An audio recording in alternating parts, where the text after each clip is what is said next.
आणि माजी महापौर सुधाकरजी सोनवणे सर. सन्माननीय महापौर महोदय,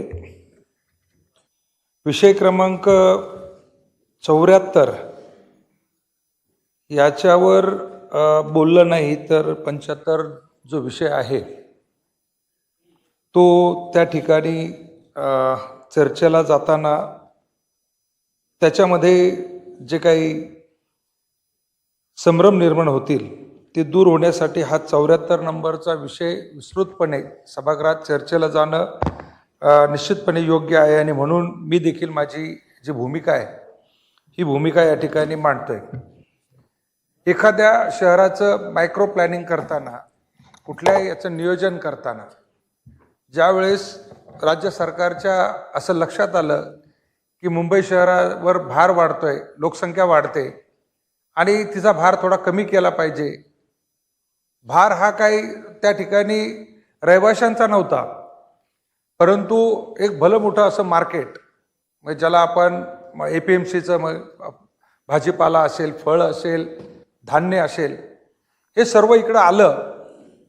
आणि ते करताना अगोदरच आपल्याकडे त्याच्या 2 दशकं अगोदर पूर्व दिशेला जिकडे आम्ही राहतोय, जिथे आमच्या राहण्याने वसाहत निर्माण झाली, त्या वसाहतीमध्ये इंडस्ट्री होती.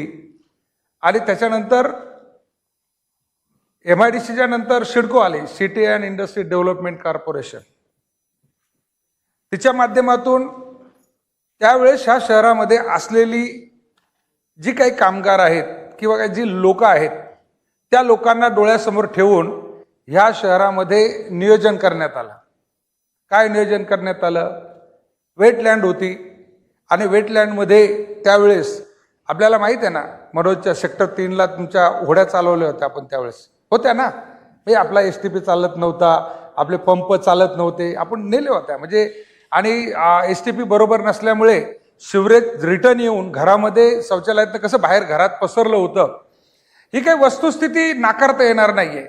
आणि त्यावेळेस सिडकोने जे प्लॅनिंग केलं होतं, सरकारने जे प्लॅनिंग केलं होतं या ठिकाणी शहर वसवताना, हे शहर वसवताना ह्या सगळ्या गोष्टी डोळ्यासमोर केल्या. परंतु हे शहर ज्यावेळेस 1995 नंतर त्याच्यामध्ये लोकप्रतिनिधी, म्हणजे या लोकशाहीतला सगळ्यात महत्त्वाचा घटक, लोकांसाठी विचार करणारा हा त्या ठिकाणी आला. आणि त्यावेळेस शासन प्रशासन ह्या दोघांनी मिळून ही सिडको आणि MIDC ही 2 वेगळी प्राधिकरणं होती. परंतु 94 नंतर आपल्याकडे प्लॅनिंग ऑथॉरिटी महापालिकेकडे आली. परंतु एक प्राधिकरण असं आहे की आजही त्याच्याकडे जी प्लॅनिंग ऑथॉरिटी ती आपल्याकडे आलेली नाहीये. आणि ती आलेली नसल्यामुळे आज आमचं काय आहे की बेगाने शादी में अब्दुल्ला दिवाना अशा प्रकारची परिस्थिती झालेली आहे. महानगरपालिका सर्वांचंच म्हणजे कंट्रोल किंवा सगळ्यांच्याच जबाबदाऱ्या घेणार आहे, परंतु तिच्या हातात काही नाहीये. आणि तिच्या हातात काही नसतं अशा वेळेस आपण वेगवेगळ्या GRचा वेगवेगळा अर्थ लावतो. GR येतात, राज्य सरकारला वाटतं की हे असं करावं. तो GR एखाद्या शहरासाठी नसतो, एखाद्या गावासाठी नसतो, अखंड महाराष्ट्रासाठी असतो. आता UDCPR जो आहे एका बाजूला इकडे आला आपल्याकडे. आता UDCPR आला तर राज्यामध्ये सगळ्यात शहरांमध्ये सगळा लागू झाला तो. परंतु आमच्याकडे 2 वेगवेगळे आले. एक UDCPR आला, एक CDCPR आला. CDCPR माहिती आहे का? तुम्हाला माहित नसणार ना, कारण तुम्ही UD मध्ये आहात, आम्ही CD मध्ये आहे. हा, असं आहे, थोडं लफडं आहे ते. आता तो जो CDCPR आहे तो आता बहुतेक आमच्या कुठे गेले, ते गेले बाहेर वाटतं. हा, तर त्यांच्याकडे तो माहीत नसणार आहे. CDCPR जो आहे दोरका भोईर साहेब, हा CDCPR आमच्याकडे पूर्व बाजूला आहे MIDCला. हा, काय त्याच्यात बदल आहे? बदल आहेत त्याच्यात, कारण प्लॅनिंग ऑथॉरिटी वेगळी आहे CDCPRची आणि UDCPRची वेगळी आहे. आणि त्याच्यामध्ये आपण अर्बन रिन्युअल जी स्कीम आता या ठिकाणी आणतोय ती का आणावी? अनप्लॅन शहर जे असतं त्या शहराला त्याचा एकत्रित विकास करावा म्हणून कदाचित हे सगळं केलं पाहिजे अशी भावना शासनाची असताना शासनाने त्याच्यामध्ये जे संशोधन केलं त्या संशोधनाचा आपण जर वेगळा अर्थ लावला आणि वेगळा अर्थ लावून आपण जर सिडकोने निर्माण केले त्या इमारती, सिडकोने प्लॅनिंग केले ना, सिडकोचा तुम्ही या ठिकाणी आजही तुम्ही त्या बोर्डावर जाऊन बघितलं तर तुम्हाला दिसेल ना 1938 पर्यंत, आता त्या दिव्य गायकवाड मॅडमने वाचून दाखवलं, त्याच्या सगळ्यांकडेच आहे, हे ऑनलाईन आहे, आपल्याला काही शोधायची गरज नाहीये. आपण 2038 पर्यंत या शहरामध्ये जी लोकसंख्या होणार आहे आणि ही लोकसंख्या डोळ्यासमोर ठेवून या शहराची व्यवस्थित प्लॅनिंग झालेली आहे. जर आपल्याला त्या ठिकाणी सिडकोच्या इमारती धोकादायक आहेत तर आहे तेवढ्याच इमारती परत बांधा ना, शहर वाढणार नाही, शहराचे रस्ते रुंद करावे लागणार नाहीये. 6 माळ्याच्या इमारती जर 60 माळ्याच्या करायच्या असतील तर निश्चितपणे आपल्याला ह्या सगळ्या गोष्टींची गरज भासणार आहे. आज आपल्याला देसाई बोलतात की पाणी येत नाही, जोपर्यंत पाणी आलं नाही तोपर्यंत हे बांधायचंच नाही. बरोबर आहे, बांधलंच नाही पाहिजे. ते का बांधायचं आपण? त्या ठिकाणी मी तर 25 वर्ष या सभागृहात नेहमी बोलतोय, ज्या ज्या वेळेस तुम्हाला JN 2 JN 1 आला, माझं तुम्ही स्टेटमेंट बघा, मी सांगितलं ना की सिडको जर बिल्डर आहे तर बिल्डरवर गुन्हा दाखल करा.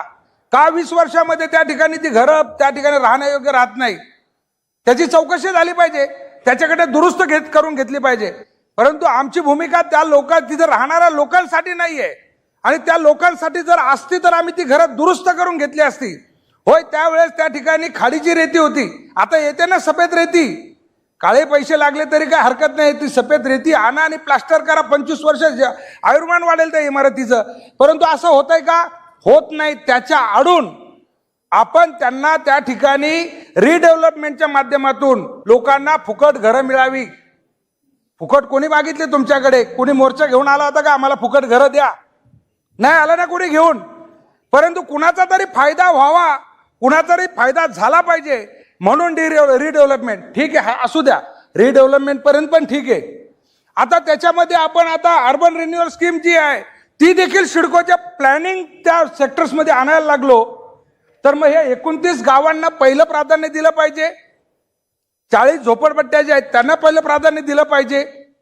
त्याच्यानंतर तुम्ही हा विचार केला पाहिजे. आत्ताच तुम्ही ह्या शहराला जर एकदम म्हणजे अनप्लॅन सिटी प्रमाणे जर डेव्हलप करून टाकलं तर मात्र हे काय बरोबर असणार नाहीये. आणि त्यामुळे निदान कागदोपत्री आपण इम्पॅक्ट असेसमेंट रिपोर्ट ज्याला म्हणतो की ह्या शहराची भारक्षमता काय आहे, या शहराला भविष्यामध्ये पाणी कुठून येणार आहे, हे रस्ते कसे असणार आहे, याची वाहन व्यवस्था कशी असणार आहे, आणि ती त्या ठिकाणी निर्माण करण्यासाठी जर आपल्याला अशा प्रकारची तज्ञ समिती म्हणण्यापेक्षा संस्था तज्ञ, कारण माननीय आयुक्त महोदयांनी या ठिकाणी इम्पॅक्ट असेसमेंट रिपोर्ट जो आहे हा सभागृहाच्या समोर ठेवला पाहिजे आणि सभागृहाने नंतर निर्णय घेतला पाहिजे. आता तर असं आहे, मी महापौर असताना आयुक्त साहेब त्यावेळेस काय होतं, ती समिती SPV होती आणि 8,000 कोटीचा रेट्रोफिटचा प्रोजेक्ट कुठला बनवला होता? कोपरखेरण्याचा. मला म्हैसकर मॅडमने सांगितलं, अहो तुम्ही एवढा चांगला प्रोजेक्ट सादर केलेला आहे, हा देशातला सगळ्यात उत्तम आहे आणि हा तुम्ही का नाकारताय? तर या ठिकाणी तुम्ही भाजपाचे नाही म्हणून नाकारताय का?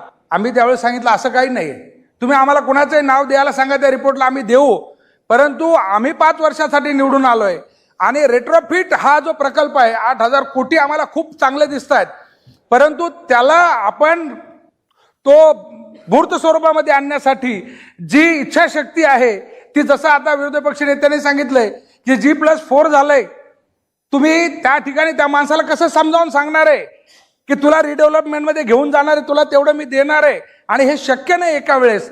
आणि म्हणून आम्ही हे सगळं नाकारतोय. त्यावेळेस देखील एक कमिटी बनवली होती, SPV होती, स्पेशल पर्पज व्हेकल, आणि आता काय बनवली? HPC, high power committee.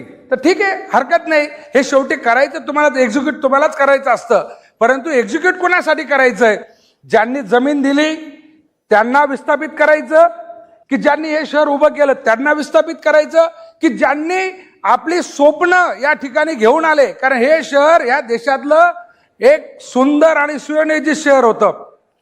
या शहरामध्ये त्या ठिकाणी रिटायरमेंटचे पैसे असतील, त्यांच्या भविष्याचे सगळे पैसे असतील ते लावले, कारण इथं मोकळे रस्ते आहेत, मोकळी हवा आहे, 24 तास पाणी आहे. हे स्वप्न बघून त्यांनी इथे घरं घेतली, आणि त्या स्वप्नविलासी माणसांचं स्वप्न तुम्हाला उद्ध्वस्त करायचं आहे का? आणि हे सगळं जर होणार नसेल तर त्याच्यासाठी ह्या शहराची भारक्षमता तपासणं गरजेचंच आहे.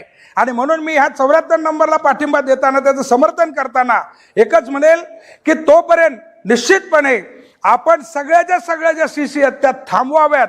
डेव्हलपमेंट हा डेव्हलपमेंट थांबवावं, सिडकोला देखील थांबवावं, सिडकोला देखील देऊ नये. कधी कधी ते सिडको आपल्याला पण फाटा देते साहेब.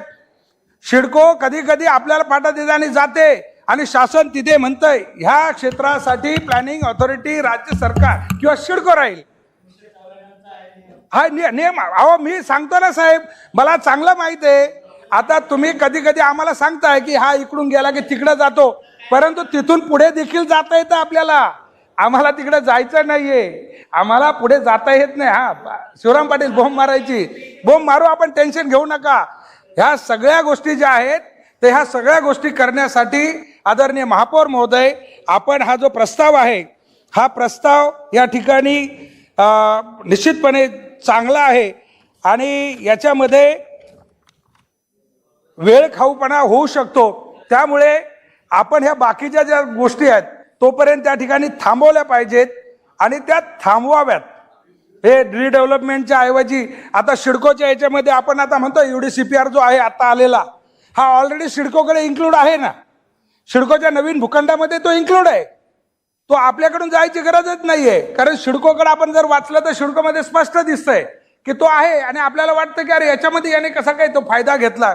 त्या इमारतीच्या हायराईज इमारती आल्या त्या त्याच्यातूनच आलेल्या आहेत त्या, आणि म्हणून याचा देखील विचार करणं गरजेचं आहे. सिडको जर 2038 पर्यंत सांगते की याच्यावर परिणाम होणार नाही, हे शहर एवढंच राहणार आहे, मग आज का परिणाम होतोय त्याच्यामध्ये, कुठे चुकलोय, आणि ती चूक दुरुस्त करायची असेल तर हे होणं गरजेचं आहे. म्हणून मी आपल्याला विनंती करतोय की 74 नंबरला आपण या ठिकाणी हे करावं. एवढं सांगतो, थांबतो. धन्यवाद.